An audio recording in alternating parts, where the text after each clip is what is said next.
Hi, my name is Dave Lochner. I'm Battalion Chief with the Sacramento Fire Department. I'm here today to talk to you about the high-rise drill that's going on right now. We've been lucky enough to take possession of this building at 1416 9th Street. We're going to be able to utilize this building for the next 3 weeks and basically go through all the operations that would be going on during an actual high-rise fire. It's something that's never been done to this level in the Sacramento region, and it's actually an opportunity for all our firefighters to get a real-life perspective on the challenges of fighting a high-rise fire.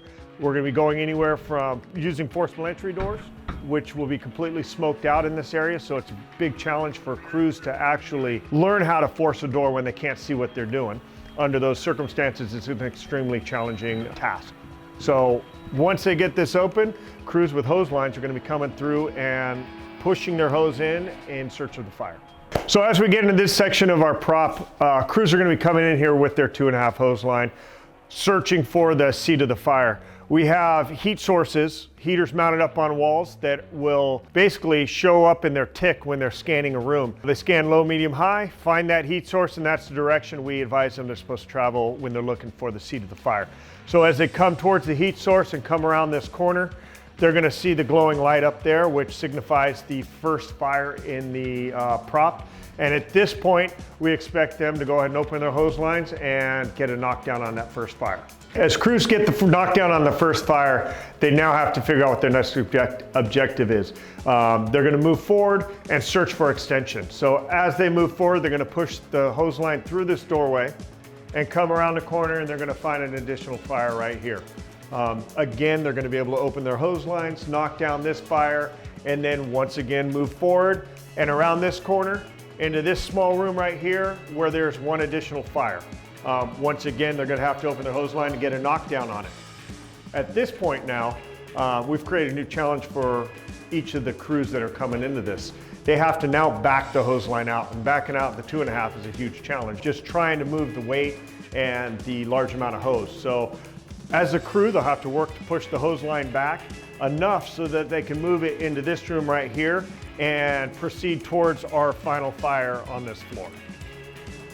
Crews will come around the corner here and into this, what used to be a wash basin room, and they'll push in here and find the final fire in this back corner.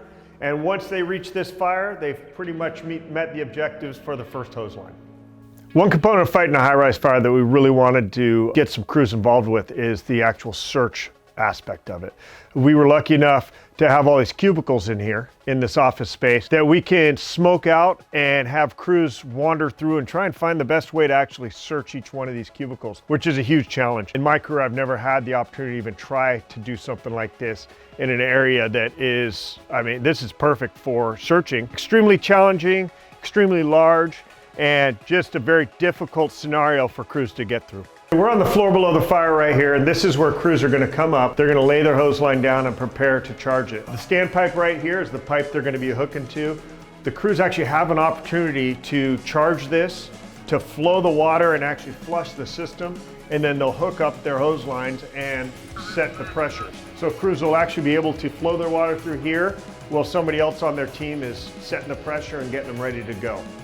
Once that pressure's set, the crews will work together to push the hose lines upstairs and advance towards the fire.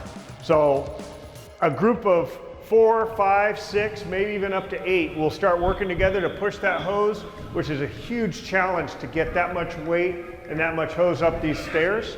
And they'll work right up to this door, which will lead them right into the first fire.